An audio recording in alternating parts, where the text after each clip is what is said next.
If you suddenly stop getting iodine, now you can have lower thyroid function, especially since cruciferous vegetables, which are healing foods, do interfere with some of the iodine absorption. So if you're not taking any at all and you're eating all these cruciferous, that could be part of the problem. So make sure that you have iodine in your diet.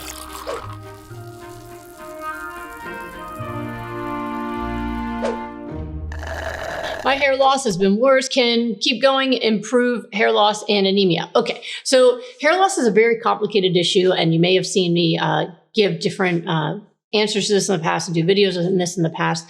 So most important thing to figure out is what is the cause of the hair loss. Unfortunately, for a lot of people with autoimmune disease, the very medicines that are supposed to be helping them fight their autoimmune disease also causes worsening of hair loss. I was just talking to someone this morning where we were talking about that possibility. So that could be it, especially if you've noticed it worsen being on medicines. If you're not on medicines, we can roll that one out. Another issue can be low thyroid. If your thyroid's not functioning well, one of the symptoms can be hair loss. Now, one of the things that I've seen exacerbate that is when people try to eat healthy, they get rid of processed foods, they get rid of salt, they start hypernourishment and hyperhydration, all these things, and they're no longer getting an iodine source in their diet.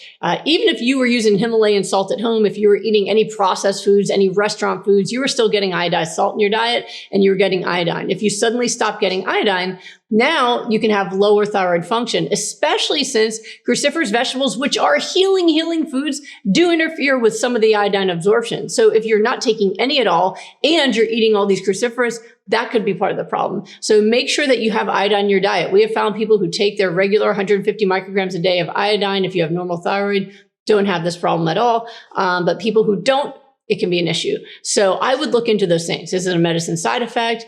Is it that I am not getting iodine in my diet? Is it something else? Is it stress? But the hypernourishment piece of it, that's only going to help you with getting your skin, your follicles, everything as nourished as possible so that you can have that great effect. Normally when people do this program, especially when we work with people in our group, they're astounded by how much faster they grow, their hair grows, and how it fills in spots of alopecia that they've had. So there's an issue behind it. Let's see if one of those things solves it.